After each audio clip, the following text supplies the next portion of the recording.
Coalición partidista en la Asamblea oficializará el juicio político a la Corte, al Consejo de Participación Ciudadana y Control Social. Para el análisis de este y otros temas de coyuntura, hemos invitado esta mañana al ingeniero César Litardo, en su calidad de titular de la Asamblea Nacional. Qué gusto que nos acompañe. Buenos días y bienvenido. Gracias por estar aquí. Buenos días, Luisa. Buenos días al país que nos ve en esta mañana. Quisiéramos comenzar esta entrevista preguntándole quiénes son los interesados en llevar a al menos 4 de los miembros del Consejo de Participación Ciudadana y Control Social a este juicio político y si existen o no las causales para poder lograrlo. La semana pasada vivimos nosotros en el país algunas noticias en torno a la actuación del Consejo de Participación Ciudadana. Una de ellas, la que nos llamó la atención a la Asamblea, la que hizo que se dé esta iniciativa, es la de la conformación de una comisión para revisar lo actuado por la Corte Constitucional. La Asamblea y nosotros estamos en la línea de que todas estas acciones deben ser actuadas enmarcadas en el derecho.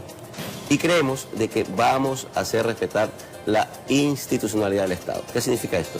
Si ya existe en el país un marco jurídico constitucional que establece que la Corte Constitucional tiene un accionar de acuerdo a ese marco en donde sus acciones no pueden ser revisadas, nosotros como Asamblea tenemos que hacer un control político a este proceso. Por esto es que la coalición, conformada por varias bancadas, en donde se encuentran grupos políticos que permitieron llegarme a mí a la presidencia, más algunas bancadas adicionales que han manifestado esta intención, han manifestado que esta semana se presentaría un juicio político en contra de estos 4 consejeros por no cumplir la norma constitucional. Ahora, no obstante, le pregunto, ¿tendrán los votos para la censura política o usted cree que al momento de la verdad haya por allí quien se eche para atrás? Bueno, si están las causales claras, si hay la posibilidad de generar este juicio político, hay que también manejarse en el debido proceso, tiene que esto sustanciarse en la Comisión de Fiscalización, pero en el caso de los consejeros de Participación Ciudadana, solo necesitamos una mayoría calificada, es decir, 70 votos.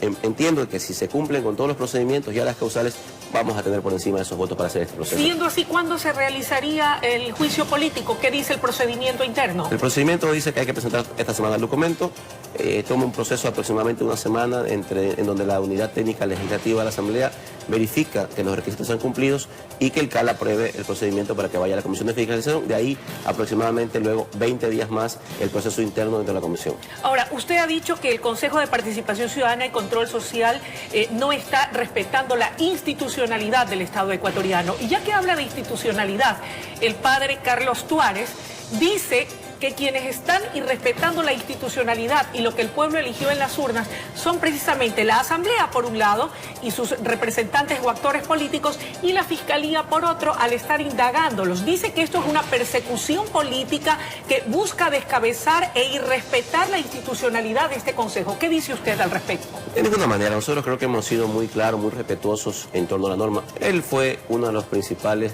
causantes de respetar la ley y la Constitución, e incluso le faltó el respeto a la Asamblea Nacional cuando en una acción totalmente desapegada a la ley, en el marco de una comparecencia en una comisión, él no respetó el proceso de control político. ¿Y eso es una causal para juicio político? Es una causal, eso se llama una falta de respeto hacia la Asamblea como tal. También hay algunos otros factores más, hay factores de probidad, algunos factores más que se van a analizar.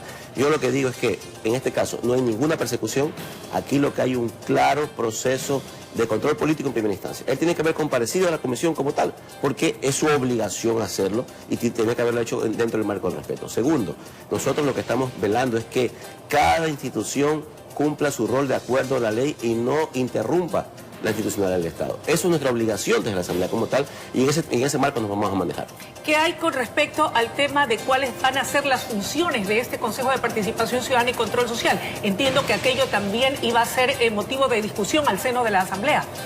En este momento nuestro criterio es que el Consejo de Participación Ciudadana se encuentra politizado de manera preocupante. ¿Cómo politizado? Porque el Consejo Nacional Electoral, que le dio luz verde para que participen, una de las normativas era precisamente que sean entes ajenos a la política. ¿No es así o hay partidos políticos patrocinando a los miembros? Digo politizado porque ya tomó ese marco político en donde incluso el cura Tuárez cuando va a la Asamblea va con un grupo de simpatizantes que lo acompañan. Me parece que ese concepto inicial en donde el Consejo era un ente ciudadano, de representación ciudadana, en este momento ha perdido su camino. ¿Y no podrían ser ciudadanos los que fueron a respaldarlo? Le digo esto porque ese consejo fue elegido en las urnas el pasado 24 de marzo. No fueron ciudadanos incluso usted fueron ciudadanos pero con otras intenciones. ¿Con qué intenciones? Políticas. Usted reconoce que incluso uno de ellos agredió a un asambleísta. Eso me parece que también ya se sale del marco de un proceso normal de acompañamiento en estos casos. Así que en definitiva nosotros lo que creemos es que desde la Asamblea vamos a hacer respetar la institucionalidad del Estado y trabajar en ese marco para que el Estado tenga garantías de que el debido proceso en todas sus instancias se cumpla. Trabajar en la Asamblea, usted lo ha dicho, sin embargo a la Asamblea Nacional le ha tomado 2 meses ponerse en orden. ¿Cuándo van a trabajar? Le pregunto esto, ingeniero, porque hay 180 proyectos que están esperando, comisiones que finalmente se han conformado, pero que no trabajan, y la ciudadanía y el pueblo demanda la legislación y aprobación de leyes y reformas que son importantes para el convivir nacional. Lo estamos trabajando. Si no fuera así, no hubiéramos derogado hace una semana el impuesto verde. ¿Por qué tanta demora, mi estimado ingeniero? ¿Qué ha pasado? Estamos trabajando, le digo. Si no fuera así, la semana pasada no hubiéramos aprobado, por ejemplo, la derogatoria del impuesto verde y varios otros procesos más que estamos trabajando al interno de la Asamblea. Ha habido, y lamento mucho, el tema de 3 comisiones en donde, a pesar de que democráticamente el Pleno resolvió sus autoridades, hay algunos asambleístas que están poniendo sus acciones personales por encima de las acciones del país. Y en ese sentido, yo lo he dicho varias veces, en varias ocasiones, de que existe de ellos una obligatoriedad de cumplir con su trabajo. Indistintamente de lo que pase. Si hubiera sido al revés, si el Pleno de la Asamblea Nacional hubiera resuelto otra acción en esas comisiones, en esas presidencias, ténganlo por seguro que desde mi presidencia hubiéramos dado todo el respaldo para que trabajen. Así que el llamado es para que trabajen, porque hay cosas que no pueden pararse. ¿Como por ejemplo? Por ejemplo, no podemos tener parado dentro de la Comisión de Trabajadores la designación del tercer vocal que representa a los trabajadores en el directorio del IES por una situación personal de 2 o 3 asambleístas que no están en desacuerdo con un acto democrático. Primero el país y luego los temas personales. ¿Qué otros temas incluye la agenda y que van a ser una prioridad dentro de la Asamblea presidida por César Lizardo? Estamos trabajando en varias aristas. La agenda parlamentaria tiene 2 campos importantes de acción. La primera, la de legislación. En ese sentido, estamos por aprobar nosotros ya las reformas al Código Integral Penal, que son importantes porque tienen algunos temas que van a apoyar en esta lucha contra la delincuencia para mejorar la seguridad en el país. Segundo, el Código Orgánico de la Salud, que también tiene avances importantes en esta área. Vamos también a trabajar en las reformas a la Ley Orgánica de la Función Legislativa, que son importantes, y a partir de agosto empezaremos el debate para poder hacer reformas al Código de la Democracia en el marco de entender que se necesitan algunas herramientas de cambio para que se pueda controlar de mejor manera, sobre todo los financiamientos de las campañas políticas a partidos políticos. ¿Será suficiente aquello para poder de alguna manera transparentar o clarificar estas denuncias? La prensa titula "Aportes Verde". En la lista hay varios legisladores, algunos ya se han pronunciado. ¿Qué dice el titular de la Asamblea? Hay que transparentar de todos los partidos políticos. Me parece que es fundamental. Primero, que haya una línea clara de dónde vienen estos recursos, de todos los partidos políticos, porque todos los partidos políticos necesitan recursos para financiar sus campañas. Y también importante que en ese proceso podamos establecer, por ejemplo, si es que es o no viable que el Estado siga financiando a los partidos políticos en algunas instancias. ¿Y usted qué opina? Yo en ese sentido pienso que no, pienso que... ¿Por qué? Porque me parece que el Estado ya no puede asumir esa responsabilidad en los momentos que se encuentra de dificultades económicas, en ese contexto de aportar a los partidos políticos, y lo que hay que hacer es mejorar los controles, subir tal vez los techos de gasto electoral, pero con mayores controles y mayor eficiencia en los mismos, sobre todo en las épocas de pre-campaña, en donde más recursos se utilizan para promocionar candidatos. Usted ha dicho algo muy importante, que dentro de las prioridades también está el poder trabajar en el tema de la discusión de las reformas al COIP. Hoy, entiendo, va a ser parte de una reunión importante sobre el tema de seguridad. Cuéntenos. Bueno, ya hemos venido trabajando en este tema de seguridad, apoyando. El día sábado estuve en una mesa de seguridad en la provincia de Los Ríos, donde todos los actores que están involucrados en esta área llegaron a acuerdos importantes. Hoy también vamos a estar acá en Guayaquil en una mesa de seguridad, donde estará varias autoridades, incluida la señora alcaldesa de la ciudad, para buscar herramientas que permitan mejorar estos procesos. ¿Por qué?